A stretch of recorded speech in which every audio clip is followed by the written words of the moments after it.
शिक्षा मंत्री जी बैठे हैं, आपसे आग्रह है ग्रामीण क्षेत्रों के बच्चों पर ध्यान दीजिए सर। हम लोग बहुत उम्मीद करके बैठे हैं सरकार से, और नहीं करेंगे तो फिर अब विरोध करना पड़ेगा, वो ठीक नहीं है। लेकिन सरकार ने तो एजुकेशन का बजट ही कम कर दिया है। जब पढ़ेगा नहीं भारत तो आगे कैसे बढ़ेगा भारत। मौलाना जोहर यूनिवर्सिटी थी मोदिया रामपुर में, आप शिक्षा की बात करते, जो शिक्षा को बढ़ावा दिया आजम साहब, आप देखिए राजनीतिक कारणों से जेलें बंद कर दी हैं। देश में लोग जानते ही नहीं कि उनके अधिकार क्या और कर्तव्य क्या, क्योंकि संविधान पढ़ाया नहीं जाता। अच्छी बात यह है कि शिक्षा मंत्री जी भी यहाँ मौजूद है, क्योंकि जवाब तो उन्हें देना।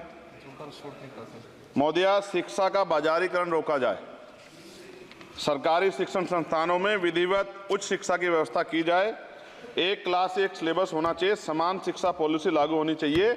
लेकिन सरकार ने तो एजुकेशन का बजट ही कम कर दिया है। जब पढ़ेगा नहीं भारत तो आगे कैसे बढ़ेगा भारत। SC ST OBC के छात्रों के बजट में कटौती की गई है, उसे बढ़ाया जाए, नए छात्रावास बनाए जाएं, और छात्र संघ चुनाव जो है राजस्थान और उत्तर प्रदेश के छात्रों की मांग है। मैं यूपी से आता हूं, छात्र राजनीति से आया, हनुमान बेनीवाल जी छात्र राजनीति से आए हैं। हमारी ये मांग है कि छात्र संघ चुनाव बहाल कराए जाएं, जिससे कि गरीब किसान का बेटा भी नेता बन पाए, अपने हकों के लिए लड़ पाए। SC ST के उच्च शिक्षा के लिए विदेशों में पढ़ने की व्यवस्था कराई जाए, जिसका अभी आंकड़ा बहुत कम है। साथ साथ मेरे लोकसभा क्षेत्र नैटौर में और नजीबाबाद में गवर्नमेंट डिग्री कॉलेज बनाया जाए, सहारनपुर में डिग्री कॉलेज बनाया, भागोवाला में कन्या इंटर कॉलेज बनाया जाए, उसकी जरूरत है। नगीना लोकसभा क्षेत्र के में नए कॉलेजों विश्वविद्यालयों की स्थापना की जाए, साथ ही IIT और IIM की स्थापना की जाए। IIM में आरक्षण की व्यवस्था लागू करा जाए। हमारे साथी कह रहे थे करवानी चाहिए इनको, इनकी इच्छा है और होनी भी चाहिए। छात्रों को पोषण या विटामिन सप्लीमेंट भी दिया जाए। स्कूल कॉलेजों विश्वविद्यालयों में SC ST OBC के रिक्त पदों को भरा जाए। जब टीचर होंगे तभी तो पढ़ाएंगे, टीचर कम है और बच्चे ज़्यादा हैं। साथ साथ SC ST के छात्रों को विशेष शिक्षा सुविधा की भी दी जानी चाहिए। क्षेत्र में स्किल डेवलपमेंट सेंटर खोले जाएं। कॉलेजों और IIT में जातिगत आधार पर होने वाले भेदभाव को समाप्त किया जाए। बहुत बच्चों की जान चली गई, सब ब्रिलियंट थे, लेकिन इस पर कोई काम नहीं हो रहा है। हमारे क्षेत्र में नवोदय विद्यालय स्कूल, केंद्रीय विश्वविद्यालय, नेशनल बाल भवन, मिलिट्री स्कूल और सैनिक स्कूल की स्थापना हमारे क्षेत्र में, ग्रामीण क्षेत्र है वो, हमारे क्षेत्र में टीचर ट्रेनिंग सेंटर खोले जाएं, जिससे शिक्षकों की कमी दूर और बेरोजगारी भी घटेगी। अत्याधुनिक एवं सुरक्षात्मक बालिकाओं एवं महिलाओं के लिए हॉस्टल उपलब्ध कराए जाएं। IIT जैसे शिक्षण संस्थानों में SC ST OBC अल्पसंख्यक छात्रों के लिए पढ़ाई पीछे विशेष सुविधा प्रदान की है, जैसे उच्च शिक्षा जो है वो ले पाएं। कक्षा 1 से 12 तक के छात्रों के नया पाठ्यक्रम शुरू किया जाए, जिसमें संविधान की प्रस्तावना को उल्लेखित मूल अधिकारों की शिक्षा दी जाए। देश में लोग जानते ही नहीं कि उनके अधिकार क्या और कर्तव्य क्या, क्योंकि संविधान पढ़ाया नहीं जाता। स्कूल में जाति सांप्रदायिकता और छुआछूत समाप्त करने के लिए विभिन्न गतिविधियों के माध्यम से शिक्षा दी जाए और खेलों को बढ़ावा दिया जाए, क्योंकि ग्रामीण क्षेत्रों में ग्राउंड ही नहीं है, स्कूल में स्पोर्ट टीचर ही नहीं होता है, तो उनका शारीरिक विकास होगा। मिड डे मील में भोजन गुणवत्ता में सुधार किया जाए, क्योंकि दूषित मिड डे मील खाने से बच्चे बीमार हो रहे हैं, अक्सर अखबार में खबरें आती हैं। हमारे साथी नागौर सांसद हनुमान बेनीवाल जी कह भी रहे थे, इनकी भी मांग को माना जाए। जिन लोगों ने घोटाला किया उन पर जो है जांच हो, उन पर मुकदमा हो। राज्य में शिक्षा का अधिकार अधिनियम 2002 के तहत 6 से 14 साल के बच्चों को निःशुल्क शिक्षा दी जाए और उसका पालन सख्ती से कराया जाए। जो इस संस्थान के अधिनियम का पालन नहीं करते उनकी वित्तीय सहायता रोकी जाए। शिक्षण संस्थानों में कार्यरत SC ST OBC के शिक्षकों को होने वाले जातिवाद को रोका जाए।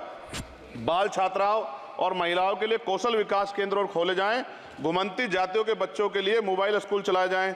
छात्राओं के लिए आत्मरक्षा और खेल की विशेष सुविधा उपलब्ध कराई जाए और मोदिया SPQEM योजना को पुनः आरंभ किया जाए।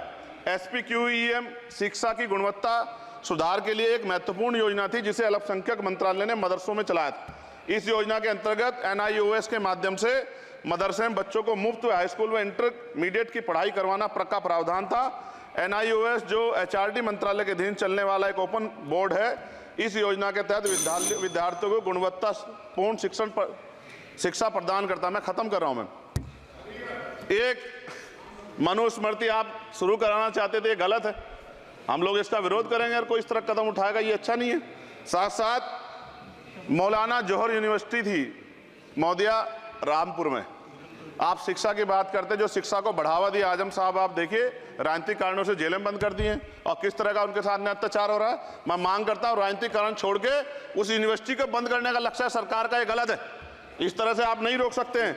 साथ साथ बीएड के बच्चे जो हैं उनका भविष्य खराब हो गया, करोड़ों में उनकी संख्या है, क्योंकि एक नया आदेश वो करके प्राइमरी स्कूल में नहीं भर्ती हो सकते। बीटीसी और बीएड के बच्चे परेशान हैं। इसलिए मैं आपसे आग्रह करूंगा इस पर ध्यान दें। और एक आग्रह मैडम मेरा आपसे बहुत इंपॉर्टेंट ये है कि सभी नेताओं के, सभी कर्मचारियों के और जितने भी सरकारी लाभ लेते हैं सबके बच्चों को सरकारी स्कूल में पढ़ाया जाए और समान शिक्षा पॉलिसी लागू, जिससे कि सरकारी स्कूलों में सुविधाएं आए। सरकारी स्कूल में सुविधाएं बड़ा भाग पड़ता है सरकारी स्कूलों में, प्राइवेट में नहीं घुस सकते हम लोग। बाबा साहब अम्बेडकर को मैं याद करता हूं आज, महाराज ज्योतिबा फूले और मां सावित्रीबाई फूले को याद करता हूं मैं आज, जिन्होंने, मैं खत्म कर रहा हूं, जिन्होंने पहला स्कूल खोला। और फिर मैं आपसे कह रहा हूं, संत गाडगे जी महाराज ने कहा कि एक रोटी कम खाओ लेकिन अपने बच्चों को पढ़ाओ। और बाबा साहब ने कहा खत्म करते हुए कि जो शिक्षा श्रेणी का दूध है जो पिएगा दाड़गा। शिक्षक वैसे हम लोग बोल रहे हैं, तो इसके साथ खेलना हो, इसका बाजारीकरण रोका जाए और सबको पढ़ने का मौका मिले, इसका ध्यान सरकार रखे। बहुत बहुत धन्यवाद। और शिक्षा मंत्री जी बैठे हैं, आपसे आग्रह है ग्रामीण क्षेत्रों के बच्चों पर ध्यान दीजिए सर। हम लोग बहुत उम्मीद करके बैठे हैं सरकार से, और नहीं करेंगे तो फिर अब विरोध करना पड़ेगा, वो ठीक नहीं है। इससे पहले आप काम करो।